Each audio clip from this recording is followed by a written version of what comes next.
Part 1, The Interrogation Rooms of 1945. The war had not yet ended when the questions began. In the spring and summer of 1945, in requisitioned farmhouses and converted offices across defeated Germany, American intelligence officers sat down across small tables from men who had terrified the world, not to extract confessions, not to build cases for the tribunals at Nuremberg. They wanted something more specific, more professional, and in its own way more revealing than guilt.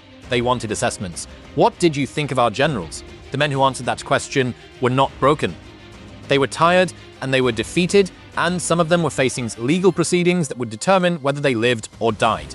But their minds were intact. Their professional judgments were intact, and for the first time in years, they had no reason to be anything other than honest. The program that produced these assessments was called the European Theatre Interrogation, ET@INT. Alongside it, the Foreign Military Studies program, known as FMS, commissioned hundreds of manuscripts written by German officers themselves, detailing campaigns, decisions, and the men they had faced. The documents that emerged from these programs were not classified forever.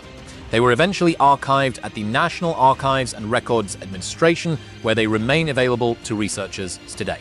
But here is the first thing you need to understand about these interrogations, and it changes everything. They were not designed to find war criminals. They were designed to prepare for the next war.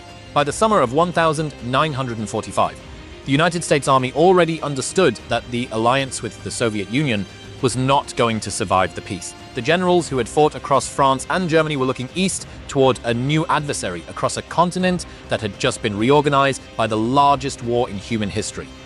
They needed to know how the Germans fought. They needed to know how the Germans thought.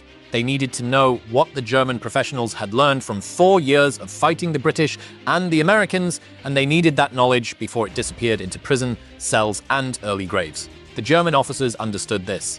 They cooperated not because they were cowards, but because cooperation offered something: better treatment, earlier release, and in some cases, the beginning of careers that would eventually see former Wehrmacht officers commanding troops inside the new NATO alliance. Both sides had reasons to be candid. The result was an archive of professional military judgment unlike anything produced before or since.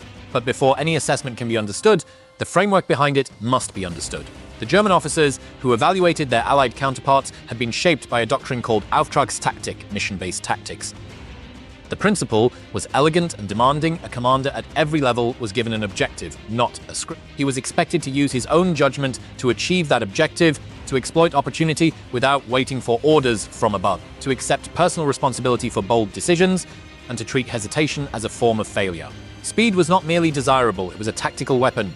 The man who moved first, who struck before the enemy could consolidate, who accepted calculated risk and pressed the advantage before the window closed, that man won. It was against this standard, and only this standard, that Allied commanders were measured. And then there is the question of the sources themselves. Of the German officers whose assessments matter most to this story, 4 names stand above the rest. Erich von Manstein, 57 years old in 1945, born November 1887, sought the architect of the sickle-cut plan that destroyed the French army in 6 weeks, and the man who recaptured Kharkov with a force the world had assumed was finished. Albert Kesselring, 59 years old, born November 1885, who held Italy against the Allied advance for nearly 2 years with a fraction of the resources he needed, and who did it while smiling, which earned him a nickname among his own troops and a death sentence from an Italian court. Heinz Guderian, 56 years old in 1945, born June 1888, the intellectual father of armored warfare, the man who turned the tank from a support weapon into the decisive instrument of a new kind of war. And Erwin Rommel. Rommel requires a separate explanation because Rommel was dead. On October 14, 1944, Erwin Rommel, 52 years old, born November 1891, was visited at his home in Herlingen by 2 German generals carrying a message from Adolf Hitler. He had been implicated in the July 20 assassination plot. The charges were questionable. The verdict was not. He was given a choice between a public trial that would destroy his family and a private death that would not. He chose the poison. He was buried with full military honors.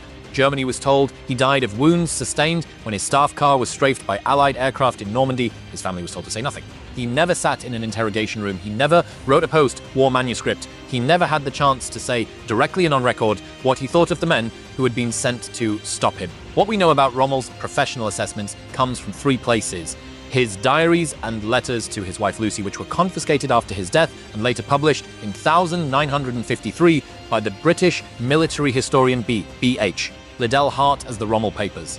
The memoirs of Fritz Bayerlein, 46 years old in 1945, who served as Rommel's chief of staff in the Afrika Korps and wrote extensively about his commander after the war, and the testimony of Hans Speidel.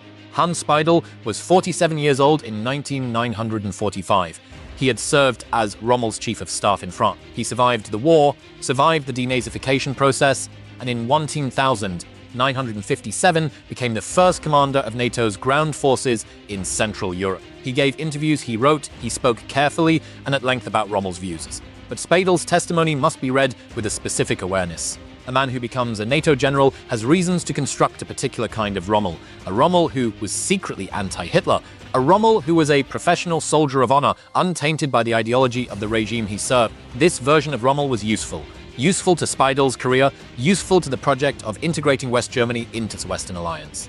Whether it is complete, whether it is entirely honest about the private Rommel who wrote letters in the middle of African sites about men being sent to fight him, is a question the evidence cannot fully resolve. With that understanding established, the assessments can begin.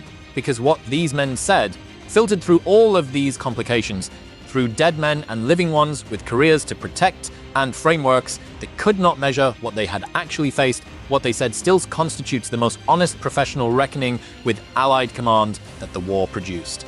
They feared one man above all others, as they respected a second while finding him predictable. They could not categorize a third at all, and the man who ultimately won the war was the one they never quite figured out how to evaluate, because their system had no column for what he actually did.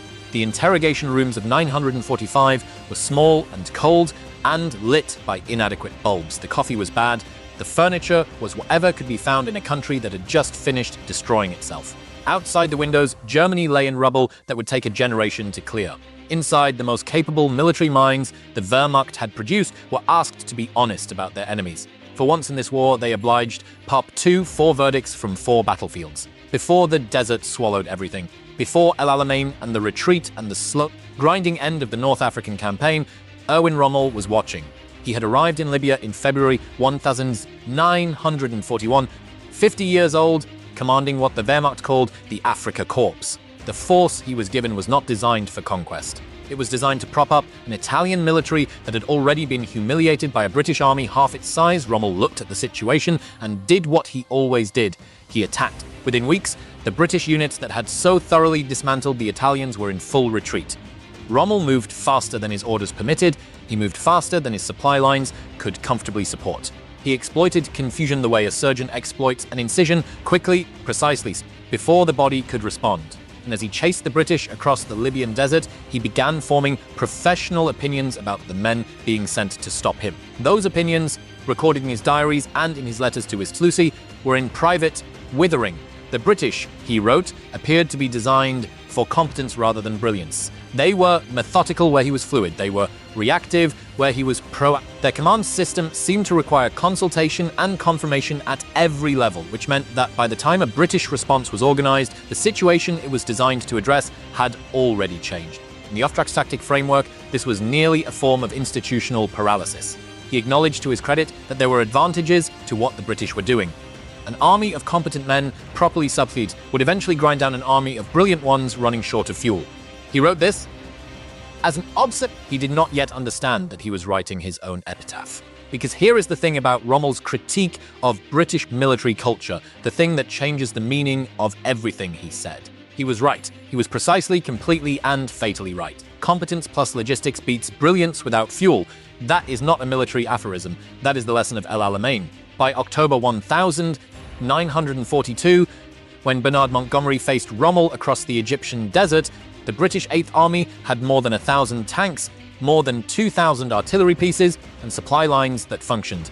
Rommel had fewer tanks, chronic fuel shortages, and the knowledge that he was fighting a defensive battle in a war he could no longer win with the resources available to him.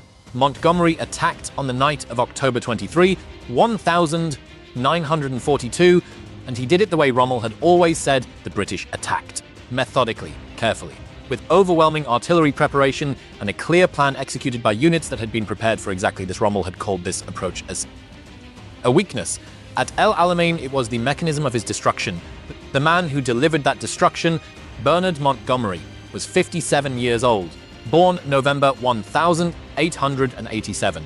He had commanded in North Africa, then Sicily, then served as the ground commander for the Normandy landings. Sus then led the Allied advance through Belgium into Holland. His record was significant and his personality was extraordinary, in the way that the Cold Front is extraordinary in that it changed the atmosphere of every room it entered, and not always for the better.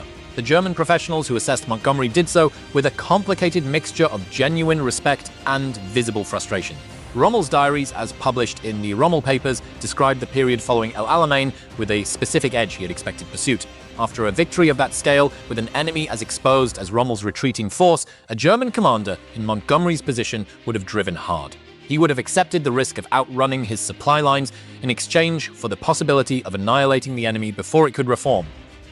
Rommel retreated. He waited for the pursuit that did not come. He was given days he should not have been given. He used those days to extend the North African campaign by months. Fritz Bayerlein, who had been there, who had watched it happen, confirmed this in his own memoirs. The word Rommel used in Bayerlein's recollection was caution, but Rommel did not mean it as a compliment. Kesselring's assessment of Montgomery carried the particular authority of a man who had fought against him in the Italian theater, where Montgomery commanded the 8th Army through Sicily and into the Italian mainland. In his memoir, A Soldier's Record, Kesselring described the experience of defending against Montgomery's forces as one that rewarded careful preparation, because Montgomery would not attack until he was ready, because his set-piece battles, thorough, methodical, artillery-heavy, followed a recognizable pattern, because predictability in a defensive situation is a gift. In the Auftragstactic tradition, predictability was nearly a tactical sin. A commander who could be anticipated was a commander who could be countered. Montgomery's consistency, his refusal to be rushed, his insistence on doing things properly and in sequence, gave the German defenders time. And German defenders, given time, were exceptionally dangerous. The assessment of Montgomery from the German side was not contempt. It was something more precise than contempt. It was the judgment of professionals who had identified the gap between what their opponent could do and what they believed he should have done, and who found that gap large enough to note. But here is what those same professionals could not or would not account for in their assessments: Montgomery's casualty rates. The 8th Army under Montgomery consistently suffered lower casualties per engagement than comparable Allied formations. The methods that German generals described as slow and predictable were also methods that kept men alive. The thoroughness that looked like hesitation from the German side looked from the inside of a British infantry company like a commander who was not going to spend your life carelessly. Rommel prized the aggressive commander who accepted casualties as the cost of exploitation. Montgomery prized the careful commander who treated casualties as a failure of preparation. Both of these are coherent military philosophies. They are simply optimizing for different things. The Germans were optimizing for speed of victory. Montgomery was optimizing for the survival of his soldiers. The question of which standard matters more is not a military question, it is a moral one. And the German generals, in their interrogation rooms in 1945, were not well positioned to answer it. Now the American George S. Patton was 58 years old for most of 1944, born November 1885. He commanded the 3rd Army, and he moved in a way that the Germans recognized. Kesselring Pass had happened in February 1943. German armor had torn through green American units in Tunisia, and the result had been a disaster significant enough to shake confidence in American arms across the theater. Kesselring had watched it happen. His professional assessment of the American military at that moment was not generous, they were enthusiastic, he thought. They were well equipped, they were not yet serious. Then Patton was given Siccarkorps on March 6, 1943. What Kesselring observed over the months that followed was a transformation that he described in a soldier's record as unusual in his experience. American forces, he wrote, were quick learners, more willing than the British to discard methods that had failed. They did not repeat the same mistakes with the same stubbornness, they adapted. And Patton, in Kesselring's judgment, was the fastest learner of all. By the summer of 1944, As Allied forces broke out of the Normandy beachhead and Patton's Third Army began its extraordinary sweep across France, the German High Command was receiving reports about a specific American formation that moved in a way they had not expected. Third Army did not pause to consolidate. It struck before the enemy could reform. It exploited success rather than securing it. It accepted the risk of exposed flanks in exchange for the opportunity of encirclement. It moved the way German armor had moved in 1940 across France and in 1941 across the Soviet Union. It moved with the speed and aggression that Auftragstaktik had been designed to produce. Among the German general staff in the assessments compiled by B.H. Liddelhardt in The Other Side of the Hill, published in 1948, based on extensive interviews with captured German officers, Patton emerged consistently as the Allied commander whose operational style most closely resembled German mobile warfare. This was not diplomatic language. These were men who had spent their careers studying and practicing armored offensive operations. When they said Patton moved like a German commander, they meant it as the highest professional compliment available to them. But there is something in the record that surpasses the assessments of generals. In the prisoner of war interrogation reports from Lorraine, September through October 1944, documents preserved in Record Group 407 at the National Archives, German soldiers captured during the Third Army's advance said something that American interrogators noted with attention. When asked about their fear, these men did not say they feared American artillery or American air power or the weight of American material, though they feared all of those things. They named a man. They said the name Patton the way soldiers say the name of something they cannot outrun. Operational fear of a specific individual, documented, repeated, consistent across multiple interrogations. Not fear of an army, fear of the man who commanded it. That is a different kind of assessment entirely. Guderian, writing in Panzerlieder, published in 1950 from his wartime memoir, added a condition to any praise of Patton that the record demands be mentioned. The Wehrmacht that Patton faced in 1944 was not the Wehrmacht of von Thau, says, the force that had executed Barbarossa, that had torn through Soviet armor in the summer campaigns, that had possessed the fuel and the reserves and the capacity for deep counterattack, that force was gone. What remained in France in the summer of 1944 was an army that could resist, but could not truly punish exposed flanks the way German doctrine required. Guderian did not say this to diminish Patton. He said it because he was a professional, and professionals account for context. The same offensive brilliance that electrified the Lorraine campaign might have encountered very different results against a Wehrmacht at full strength with full reserves. We cannot know. The war happened the way it happened. But Guderian's qualification is honest, and honest qualifications are what makes these assessments worth reading.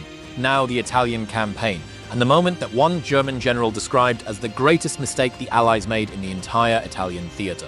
By June 1944, Albert Kesselring had been defending Italy for nearly 2 years with resources that were consistently inadequate and a strategic situation that was, by any objective analysis, lost. He had held the Gustav Line through an entire winter.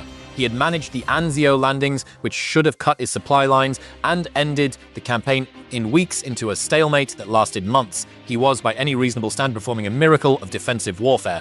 Then, on the night of May 11, 1944, the Allies broke through the Gustav Line. The Cassino position fell.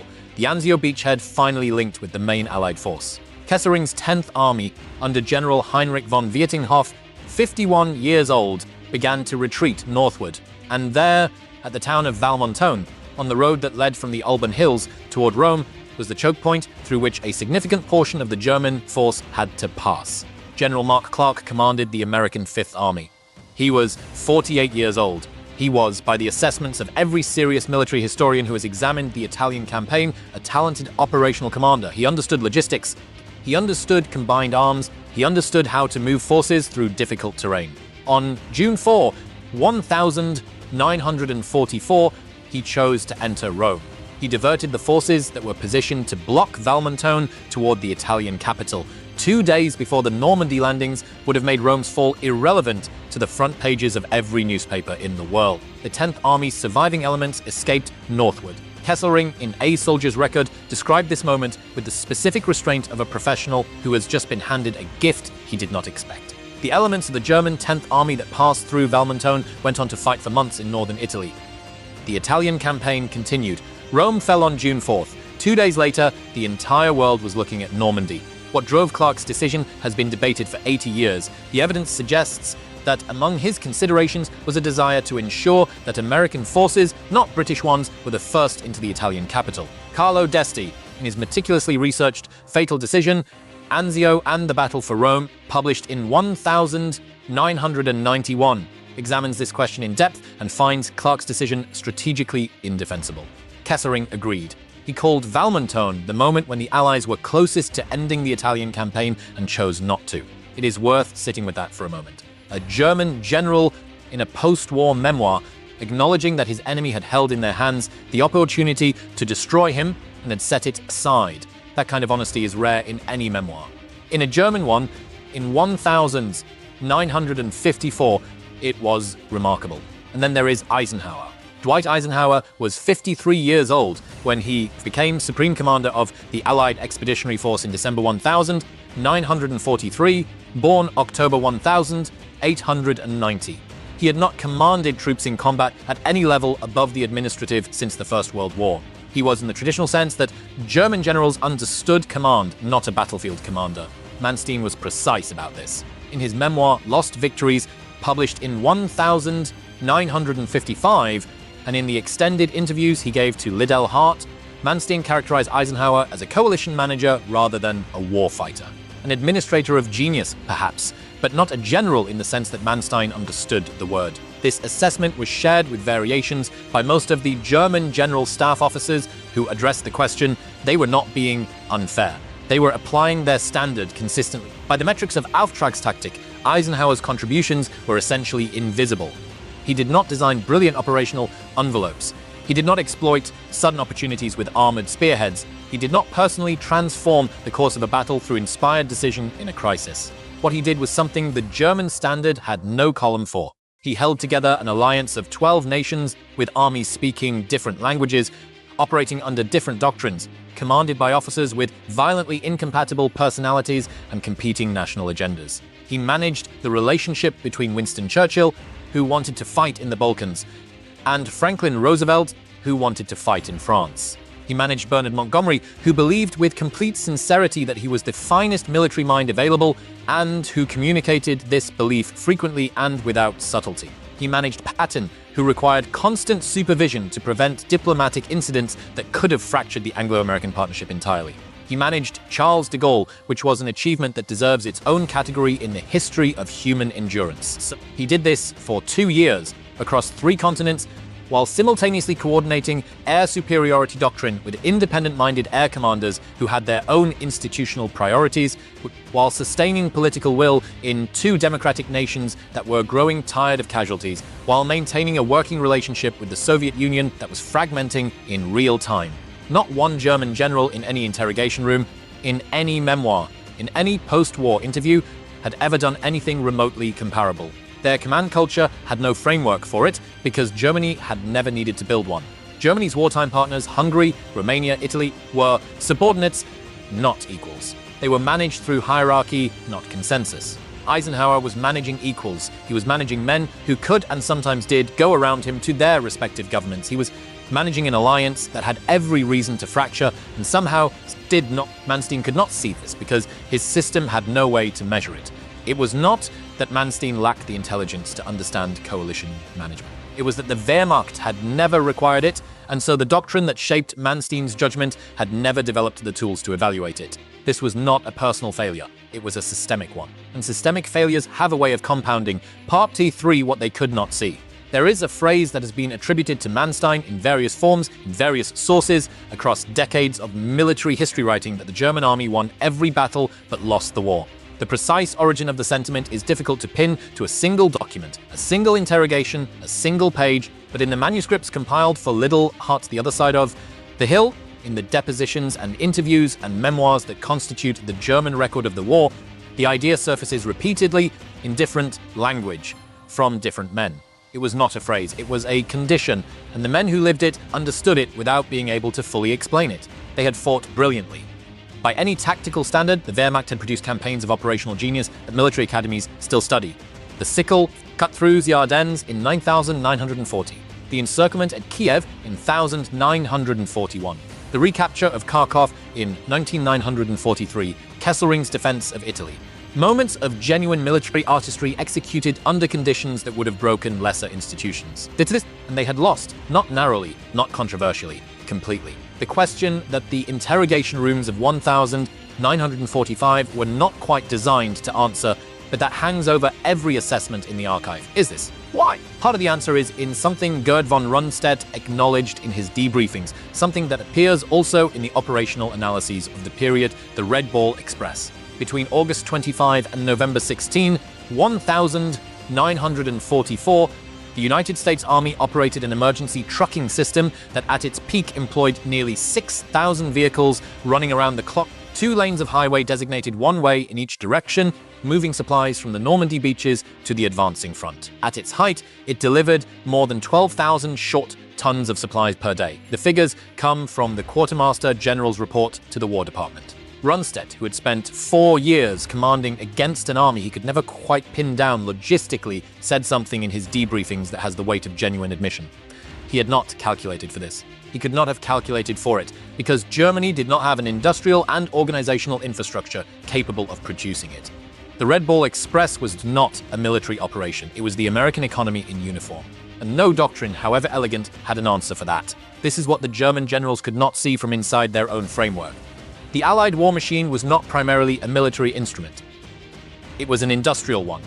But Patton's brilliance was made possible by the fact that when his tanks ran short of fuel, trucks arrived.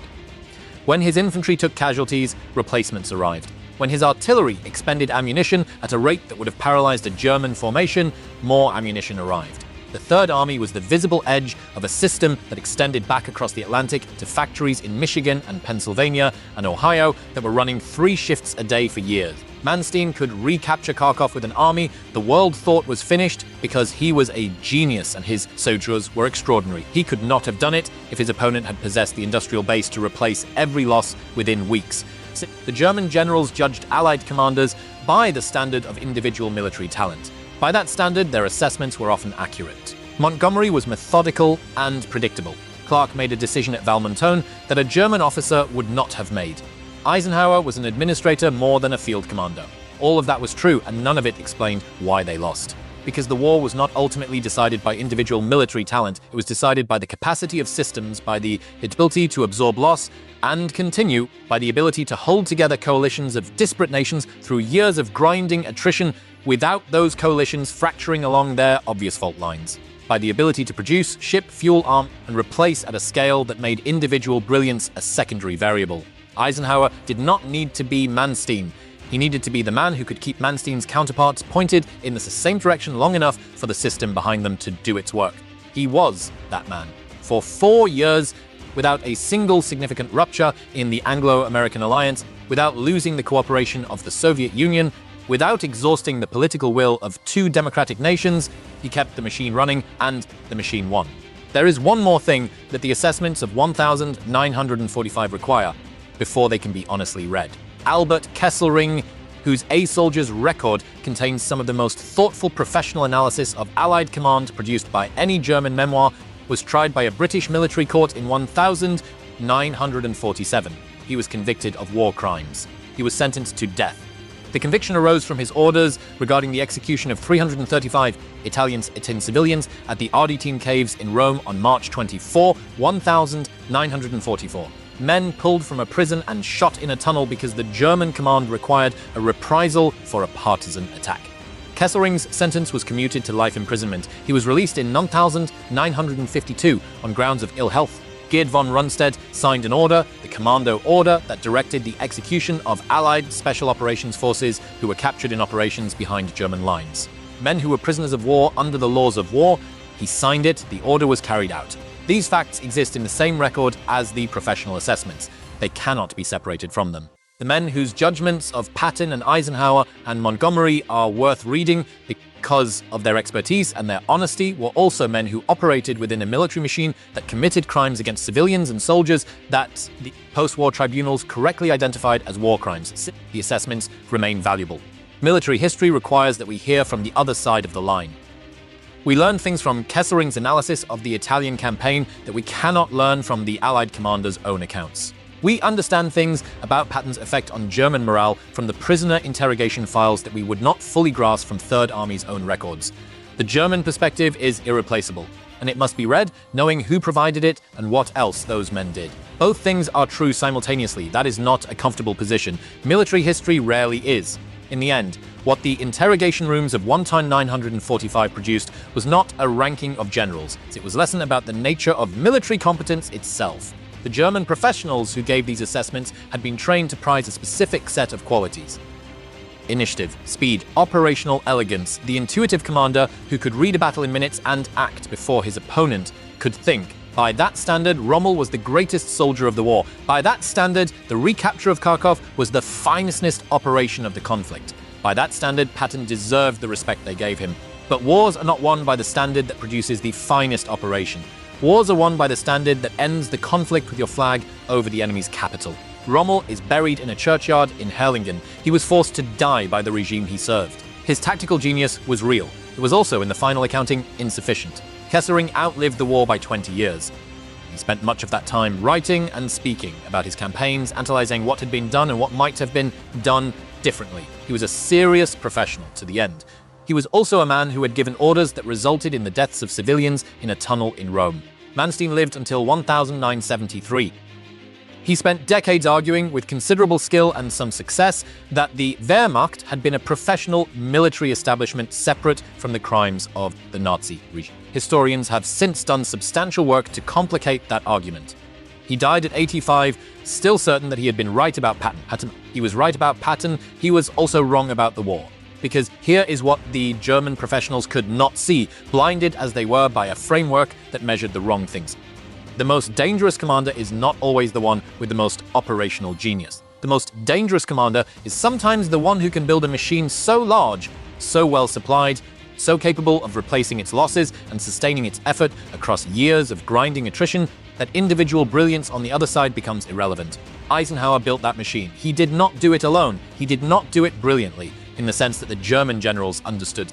He did it steadily and carefully, and with a political and administrative intelligence that the Auftragstactik framework had no category for. The interrogation rooms of 1-945 were honest rooms. The men in them said what they believed. Their assessments of Patton were accurate. Their limitations around Eisenhower were real.